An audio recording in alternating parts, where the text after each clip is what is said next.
অবস্থা আল্লাহর রহমতে মোটামুটি একটু ভালো।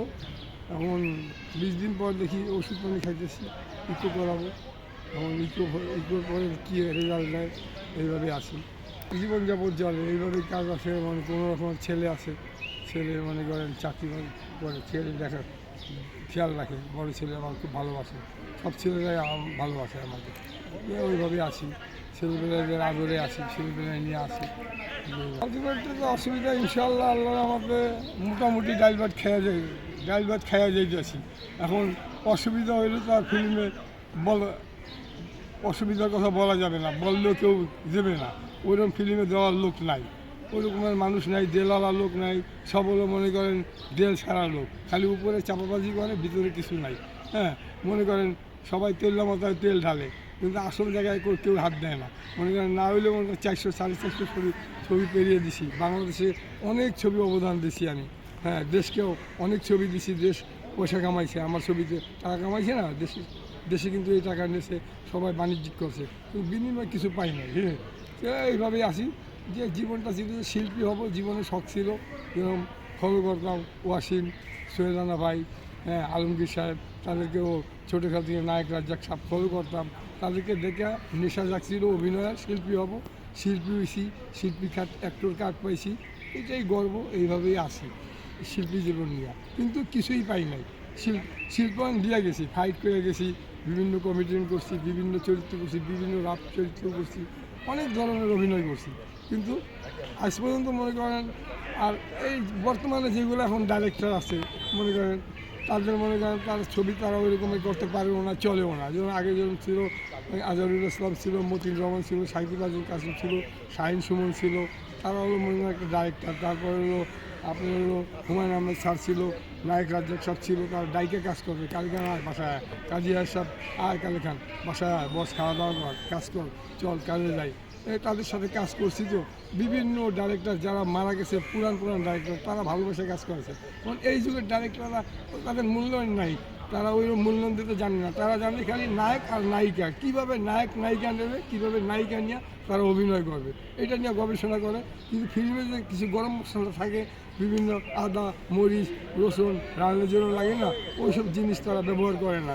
এই জন্য তাদের ছবি ওরকম ভালো হয় না। খালি প্রেম আর প্রেম, প্রেম আর প্রেম, প্রেম ভালোবাসা কয়জনে দেখে? প্রেম ভালোবাসা তো মানুষ এমনি রোড ঘাটে সারাদিন কত প্রেম ভালোবাসা করতেছে মানুষ, আর প্রেম ভালোবাসার কী আছে ফিল্মে দেখার? এটা কিছুই নাই। কিন্তু তারা যে ফিল্মে একটা ঘরোয়া নিয়ে একটা ছবি করবে এরকমই পারে না। যেমন আগেকার ডাইরেক্টর ছিল সাইফুল আজম কাসিম, বিভিন্ন ডাইরেক্টর ছিল আজহারুল ইসলাম ভাই, তারা মনে করেন দিলীপ বিশ্বাস, দিলীপ সোম, তারা ছবিও করছে, নায়ক রাজ্জাক সাহেব, হুমায়ুন আহমেদ স্যার, তাদের কাজ করছি, খুব শান্তি পাইছি। হ্যাঁ, ওইভাবে তারা ডাকছে, মূল্যায়ন দিচ্ছে, কাজ করছি, ভালোবাসি। এই জন্য এখন আর কোনো ডাইরেক্টরের কিছু ঘুরি না, বলি না যে ভাই ক্যারেক্টার দেন, আর আমার ক্যারেক্টার তারা পারবেও না বাই করতে, আর ওই রকমের তাদের জ্ঞান হয় না যে আমার চরিত্র তারা খুঁজে বাই করবে, বুঝছেন ভাই? এই জন্য ছাইড়া দিচ্ছি আজকে প্রায় 3-4-5 বছর ধরে ছাইড়া দিচ্ছি। মিস করেন? হ্যাঁ, এক সময় ব্যস্ত ছিলেন, লাইট ক্যামেরা অ্যাকশন, এই সেট থেকে ওই সেট দৌড়িয়েছেন, মিস করেন কি না? এক সময় মিস করে, এক সময় আমার জন্য 4-5-6 ক্যামেরা বসে থাকতো, এই শট দিয়ে ওইখানে যায়, ওই শট দিয়ে ওইখানে শট দিতাম বিভিন্ন। আমার ছবি তো সব হিট ছবি, নায়ক মাটির ফুল, বিয়ের ফুল, রাক্ষসী, রং নম্বর, তারপরে সন্তান আমার অহংকার, এগুলো সব বড় বড় ডাইরেক্টরের ছবি। হুমায়ুন আহমেদের হলো শ্যামল ছায়া, তারপরে যমুনার জল দেখতে পাওয়া, তারপরে নাটক বিভিন্ন ধরনের রোল করছি, অনেক ছবি করছি, বস্তিবাদী সুরাইয়া, তারপরে আপনার হলো আরও মনোহর হোসেন খোকন, তাদের ছবি করছি। মানে এত ছবি করছি নিজেই বলতে পারি না। এখন আমি নিজে চিন্তা করতেছি, দোয়া করবেন যে আমি একটা ইউটিউবের চ্যানেল কোনো যেটা আনলাম বাসায় রেখে, ইউটিউবের চ্যানেলে আমার যতগুলো ছবি আছে ওগুলো ছবির সবগুলো আমি ছাড়বো, ছাইরা বিভিন্ন ডায়লগ দিয়ে ওইগুলো ছবিগুলো আমি বাংলাদেশকে দেখাবো যে আমি এতগুলো ছবি করছি, কেন আমার মূল্য হইল না, কেন এই দেশ আমাকে মূল্য দিল না, কেন সরকার আমাকে মূল্য দিল না। সবাই নিল টাকা, যারা দেখছি অভিনয় করে না তারাও মনে করেন তফিল থেকে, হ্যাঁ, ডান তফিল বলে যে ফিল্মের, ওইখান থেকে লক্ষ লক্ষ টাকা নিয়ে গেছে, আমি কাল এখানে জিরো হয়ে গেছি, আমি কিন্তু পাই না। এটাই আমার ভিতরে দুঃখ।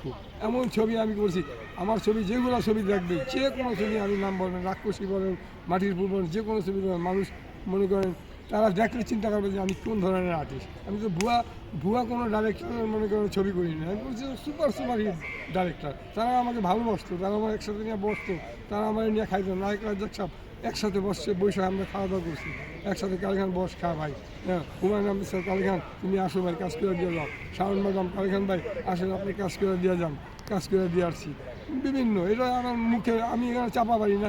আমার ছবি তাদের ছবির নাম বলবো করলে আমাকে পাবেন, দেখবেন না ঠিকই আছে, কথাটা তো খারাপ বলেন। আমি হলো এই পর্যায়ে কিন্তু সরকার থেকে কিছুই পাইনি, কিছু পাই না। এবং কি আমি মনে করেন রাজনীতিতে ছিলাম না, এমনকি আমি বিএমপি করার পর আমি জেলও কাটছি। সারা বাংলাদেশে হরতাল ছিল না, আমি বিএমপির হরতাল নামায় আমি মাইর খাইছি। হ্যাঁ দারোগা বলছে বাংলাদেশে কেউ হরতাল করে নাই, তুই হরতাল করছিস, জেল খাইতে আসছি।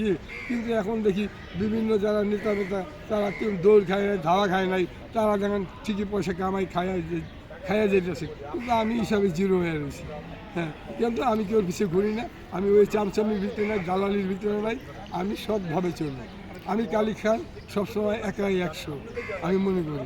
আমি সব কাজ জানি, আমি ড্রাইভিং জানি, লেদের কাজ জানি, কাস্টমির কাজ জানি, আমি বেনারসি কাজ জানি, আমি মানে বিভিন্ন কাজ জানি, ফাইটিং জানি, আমি ডামি দিতে জানি।